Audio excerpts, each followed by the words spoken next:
morning, Philippines. Well, the Filipino way. If you're an expat and you're married to a Filipina, you're going to hear that occasionally. It's the Filipino way. You also hear about the 3 A's. Accept, adapt, and assimilate.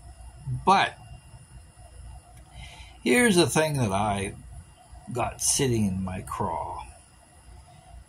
The passive, some would say aggressive, attitude of Filipinas with their tempo and their be kind before you be right gets in the way sometimes of the truth. And I find Filipinas, for the most part, have an aversion to the truth.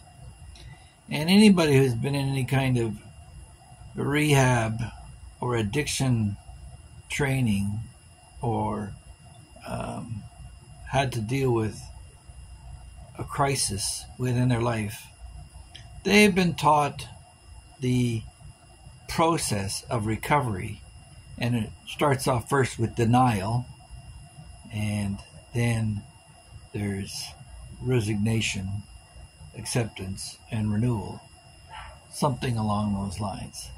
But when you're living with Cleopatra, the queen of denial, it's pretty hard to move forward. And the problem I have is when I am blunt, and I'm very blunt, you know that, I tell the truth. And she don't like it. But sometimes you just have to beat somebody over the head with the truth until it sinks in. Only then will there be any possibility of a change. But if you're forever walking on eggshells and tiptoeing around, worrying about what Nai will think, or what your auntie will think, or what the neighbors will think, or what any other Filipino will think, you're not going to get the truth. There's going to be an aversion to the truth, and there's going to be avoidance. And what do we say about children? They have a propensity to lie, to avoid getting in trouble, and so this behavior is encouraged from an early age rather than weeded out.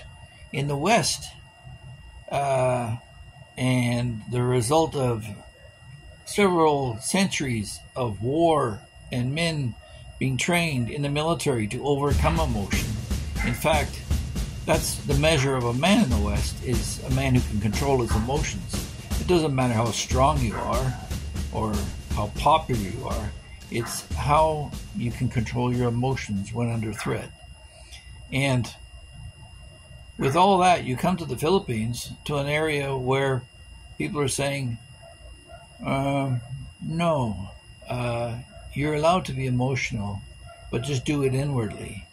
So you get chewed up because you can't deal with the truth, and then you have this emotional turmoil going on inside you.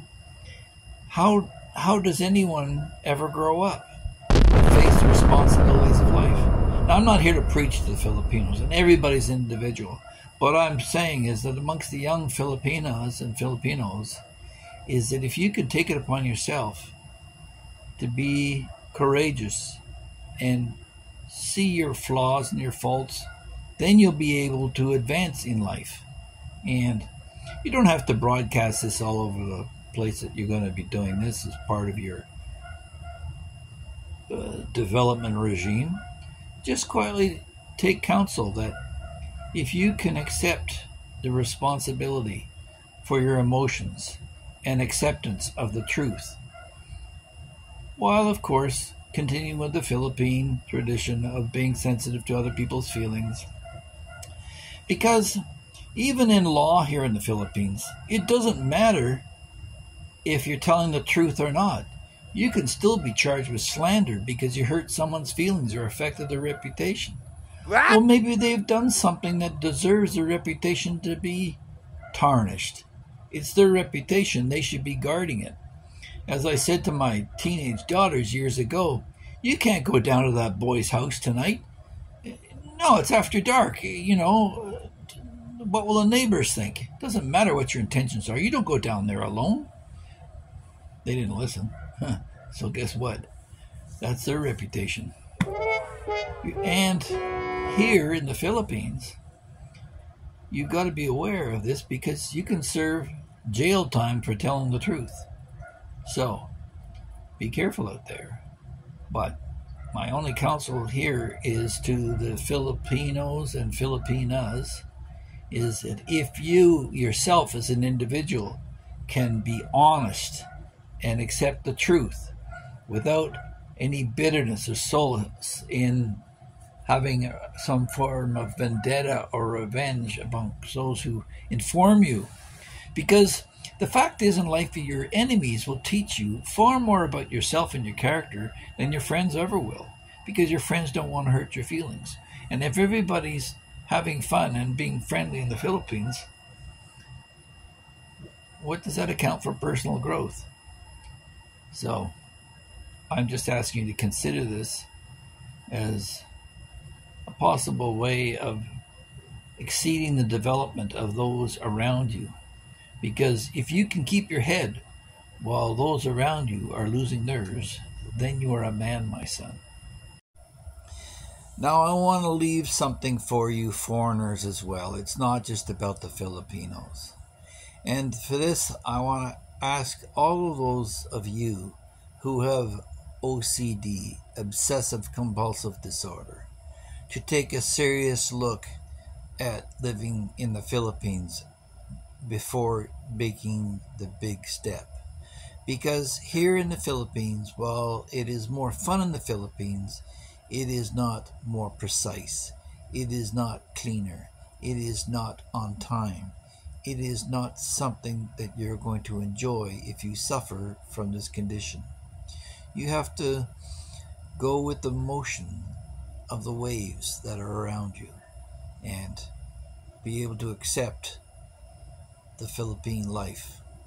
So if things bother you, you find yourself peeling labels off of bottles or correcting people's grammar or picking up things that irritate you, you're not going to have a very good time here unless you change that attitude. So obsessive compulsive disorder is not something that you want to have in the Philippines, and it must be sheer torture for those who do come here and find that, yeah, it may be paradise, but it isn't perfect. So that being said, for those of you who are flexible and are able to adapt, the Philippines is a wonderful place. But you gotta come here with an open mind. That all being said, I'd like to thank you all for listening to this to the very end. And if you enjoyed this video and like future content, don't forget to like, share, and subscribe. And don't forget, subscriptions don't cost you anything. So try it out and see what you think. And pound that like button. And we'll talk to you in the next one. Goodbye. Don't forget to join. To like, Subscribe. you forgot share. Good morning, Philippines.